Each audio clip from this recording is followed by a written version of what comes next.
السلام علیکم ورحمۃ اللہ وبرکاتہ۔ آج کے مناسک پہ میرے لیکچر چل رہے ہیں۔ آج ہم جو ہے بات کریں گے 10 ذی الحج سے لے کے 13 ذی الحج کے دن تک کون کون سے مناسک ہمیں ادا کرنے ہیں۔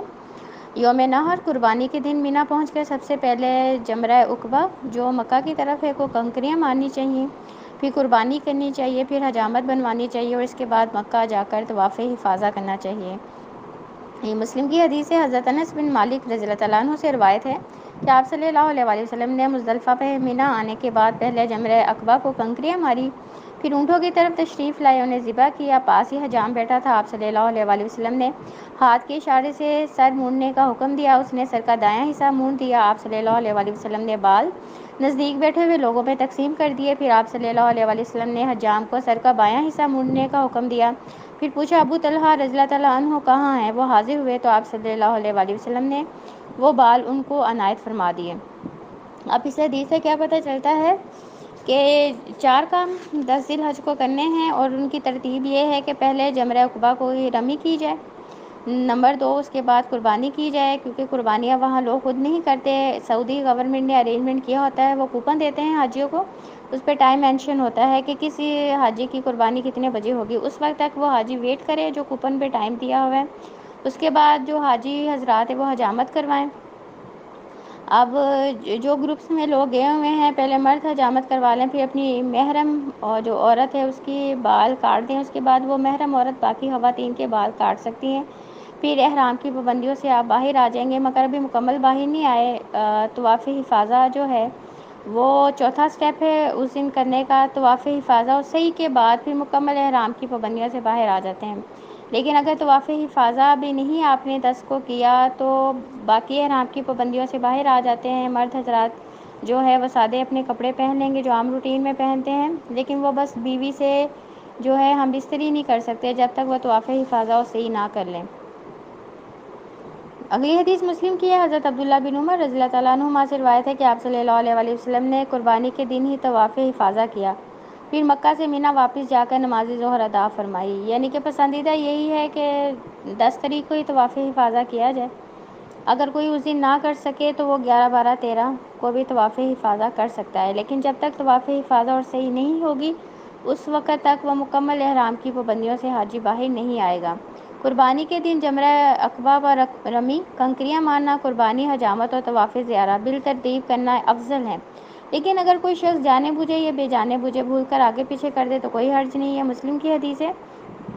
حضرت عبداللہ بن عمر بن عاص رضی اللہ تعالیٰ عنہ سے روایت ہے کہ آپ صلی اللہ علیہ وآلہ وسلم حج الوداع کے موقع پر مینا میں کھڑے ہوئے تاکہ لوگ آپ صلی اللہ علیہ وآلہ وسلم سے مسائل دریافت کر سکیں۔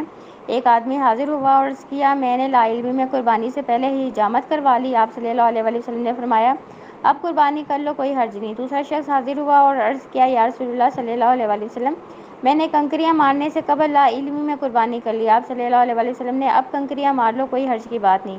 غرض آپ صلی اللہ علیہ وآلہ وسلم سے تقدیم اور تاخیر کے معاملے میں جو بھی سوال کیا گیا اس کے جواب میں آپ صلی اللہ علیہ وآلہ وسلم نے یہی جواب دیا اب کر لو، کوئی حرج کی بات نہیں۔ تو اس سے پتہ چلتا ہے یہ جو 4 کام ہم نے 10 ذی الحج کو کرنے ہیں حاجیوں نے، اگر اس کی ترتیب جو ہے وہ آگے پیچھے ہو جائے تو اس پہ نہ گناہ ہے نہ دم ہے، لیکن افضل یہی ہے کہ اسی ترتیب سے ہم کام کریں۔ پہلے جمرہ عقبہ کی رمی، اس کے بعد قربانی، اس کے بعد حجامت، اس کے بعد طواف حفاظہ اور صحیح۔ حج کو حج اکبر اور قربانی کے دن 10 ذی الحج کو یوم حج اکبر کہا جاتا ہے۔ 10 ذی الحج کو مینا میں نماز عید ادا کرنا سنت سے ثابت نہیں۔ جمرہ عقبہ پر رمی کرنا واجب ہے۔ جمرہ عقبہ کی رمی سے پہلے تلبیہ کہنا بند کر دینا چاہیے۔ اب جب حاجی لوگ مزدلفہ سے مینا آئیں گے رمی کے لیے تو وہ راستے میں تلبیہ پڑھتے آئیں گے، مگر رمی کے آغاز سے پہلے وہ تلبیہ کہنا بند کر دیں گے۔ جمرہ عقبہ کو کنکریاں مارنے کا افضل وقت طلوع آفتاب کے بعد چاشت کا وقت ہے، لیکن کسی عذر کی بنا پر 11 ذی الحج کی طلوع فجر تک کنکریاں مارنے کی رخصت ہے۔ ایام تشریق 11، 12، 13 ذی الحجہ میں رمی جمار کا وقت زوال آفتاب سے لے کے غروب آفتاب تک ہے۔ یہ حدیث مسلم کی ہے۔ حضرت جابر رضی اللہ تعالیٰ عنہ فرماتے ہیں کہ آپ صلی اللہ علیہ وآلہ وسلم نے قربانی کے دن جمرہ عقبہ کو دن چڑھے کنکریاں ماری، جبکہ اس کے بعد ایام تشریق میں دن ڈھلے رمی فرمائی۔ اگلی حدیث نسائی کی، حضرت عبداللہ بن عباس رضی اللہ تعالیٰ عنہما کہتے ہیں مینا میں لوگ آپ صلی اللہ علیہ وسلم سے سوال پوچھتے، آپ فرماتے کوئی حرج نہیں۔ ایک آدمی نے پوچھا میں نے قربانی سے پہلے حجامت بنوائی، آپ صلی اللہ علیہ وسلم نے فرمایا کوئی حرج نہیں۔ دوسرے نے پوچھا میں نے شام کے بعد جمرہ عقبہ کو کنکریاں ماری، آپ صلی اللہ علیہ وسلم نے ارشاد فرمایا کوئی حرج نہیں۔ وضاحت: نمبر 1، حوض کے ارد گرد پڑی ہوئی کنکریاں رمی کے لیے استعمال کرنا جائز ہے، البتہ جو کنکریاں حوض کے اندر گری ہوں وہ دوبارہ رمی کے لیے استعمال کرنا ناجائز ہے۔ نمبر 2، اگر کنکری ستون جمرہ کو نہ لگے لیکن حوض کے اندر گرے تو رمی درست ہوگی۔ نمبر 3، اگر کنکری حوض کے اندر نہ گرے تو رمی دوبارہ کرنی پڑے گی۔ سورج طلوع ہونے سے پہلے جمرہ عقبہ کو کنکریاں مارنا منع ہے، خواہ بوڑھے ہوں، بچے ہوں، خواتین ہوں یا مریض۔ حضرت عبداللہ بن عباس رضی اللہ تعالیٰ عنہما سے روایت ہے کہ آپ صلی اللہ علیہ وسلم نے اپنے گھر کے ضعیف افراد کو رات کے وقت مینا روانہ فرمایا، انہیں فرمایا جمرہ عقبہ کو سورج طلوع ہونے سے پہلے کنکریاں نہ مارنا۔ یہ ترمذی کی حدیث ہے۔ اگر کوئی شخص سورج طلوع ہونے سے قبل رمی کر لے تو اسے سورج طلوع ہونے کے بعد دوبارہ رمی کرنی پڑے گی۔ جب تک سورج طلوع نہیں ہوگا کوئی عورت، کوئی بچہ، کوئی بیمار رمی نہیں کر سکتا۔ ہر جمرے کو الگ الگ 7 کنکریاں مارنی چاہیے۔ کنکری مارتے وقت اللہ اکبر کہنا مسنون ہے، یعنی ہر جو 7 کنکریاں مارنی ہے ہر کنکری سے پہلے اللہ اکبر کہہ کے تو پھر کنکری مارنی ہے۔ جمرہ عقبہ کی رمی سے پہلے تلبیہ کہنا بند کر دینا چاہیے۔ مکہ مکرمہ بائیں ہاتھ اور مینا دائیں ہاتھ رکھتے ہوئے رمی کرنا مستحب ہے۔ جمرہ عقبہ کی رمی کے فوراً بعد واپس آ جانا چاہیے، وہاں رکنا چاہیے، نہ دعا مانگنی چاہیے، یعنی جو پہلے دن رمی کرنی ہے وہ صرف جمرہ عقبہ کو کرنی ہے، پہلے دن صرف ایک شیطان کو جو کنکریاں مارنی ہیں، تو اس دن نہ دعا کرنی ہے نہ وہاں رکنا ہے، رمی کر کے آپ واپس آ جائیں۔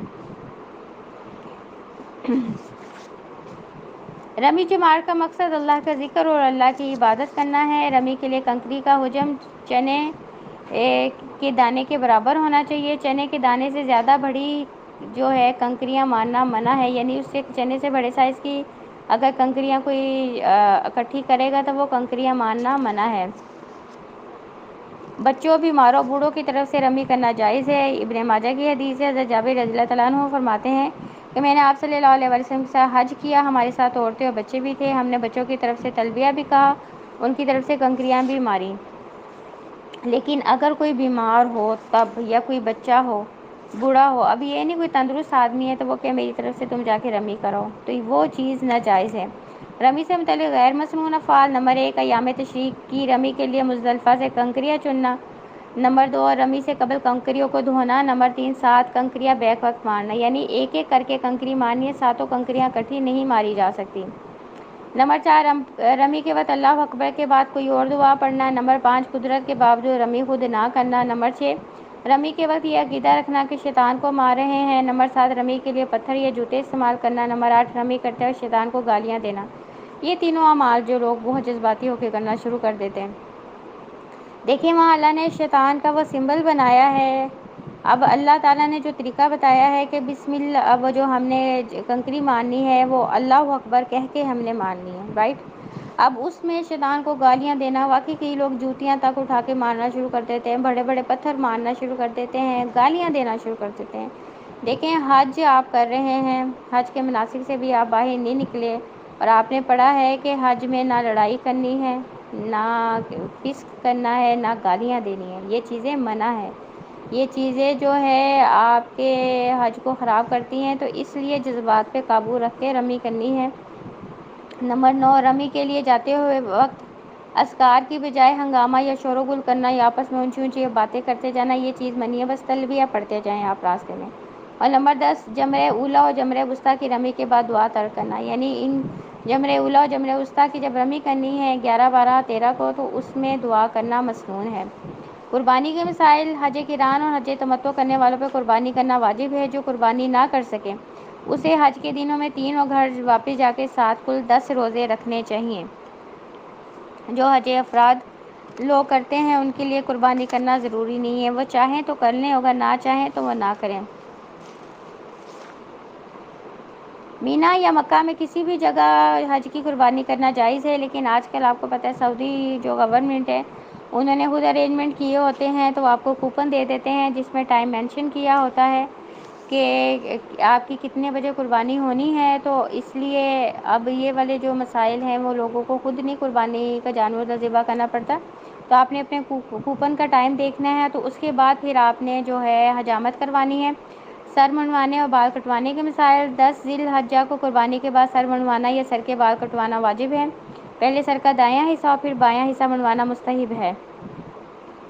اگر کسی عذر یا بھول چوک یا لا علمی کی وجہ سے قربانی سے پہلے حجامت کروائی جائے تو کوئی حرج نہیں۔ خواتین کو اپنے بال کسی جو ہے احرام کی پابندیوں سے، جو باہر عورت آ چکی ہے یا مرد آ چکے ہیں تو اسے کٹوانے چاہیے۔ اور جب حجامت مرد کروا لیتے ہیں، عورتیں بال کاٹ لیتی ہیں، تو وہ کافی حد تک احرام کی پابندیوں سے باہر آ جاتی ہیں۔ بس ایک پابندی ان پہ رہ جاتی ہے کہ جب تک طواف حفاظہ اور صحیح نہ کی جائے اس وقت تک میاں بیوی آپس میں تعلق قائم نہیں کر سکتے، یعنی وہ ہم بستری نہیں کر سکتے۔ اس کے علاوہ باقی احرام کی پابندیوں سے باہر آ جاتے ہیں۔ مرد لوگ بھی احرام کی چادریں اتار کے سادہ لباس جو بھی وہ پہنتے ہیں، چاہے وہ شلوار قمیض ہے، پینٹ شرٹ ہے، تو وہ اس لباس میں اسی لباس میں جا کے طواف حفاظہ کریں گے مکہ۔ طواف زیارہ کے مسائل: 10 ذی الحجہ کو قربانی کے بعد مکہ مکرمہ آ کر طواف زیارہ یا طواف حفاظہ کرنا فرض ہے۔ طواف زیارہ کے بعد آب زمزم پینا مستحب ہے۔ یہ مسلم کی حدیث ہے۔ حضرت جابر رضی اللہ تعالیٰ عنہ سے حج الوداع والی حدیث میں روایت ہے کہ آپ صلی اللہ علیہ وسلم قربان گاہ تشریف لائے، اونٹ ذبح کیے، پھر اونٹنی پہ سوار ہو کر مکہ تشریف لائے اور طواف حفاظہ کیا، ظہر کی نماز مکہ میں ادا کی، اس کے بعد آپ صلی اللہ علیہ وسلم نے آب زمزم پیا۔ وضاحت: کسی شرعی عذر کی وجہ سے 10 ذی الحجہ کو طواف زیارہ نہ کیا جائے تو 11، 12، 13 ذی الحجہ تک کسی بھی دن کیا جا سکتا ہے۔ اس تاخیر پہ کوئی فدیہ یا دم نہیں۔ طواف زیارہ مؤخر یعنی کہ کرنے کی صورت میں اگر کوئی 12 کو کر رہا ہے یا 13 کو کر رہا ہے، اس کو 11 کو موقع نہیں ملا کرنے کا، تو اس وقت تک وہ پھر ایک پابندی میں رہے گا کہ میاں بیوی آپس میں تعلق قائم نہیں کر سکتے، نہ کوئی ویسی گفتگو آپس میں کر سکتے ہیں۔ طواف زیارہ کیے بغیر حائضہ جو ہے مکہ نہیں چھوڑ سکتی۔ اب وہ کوئی حائضہ کہ چلو میں 4-5 دنوں کے لیے طائف یا مدینہ چلی جاؤں، وہ نہیں جا سکتی۔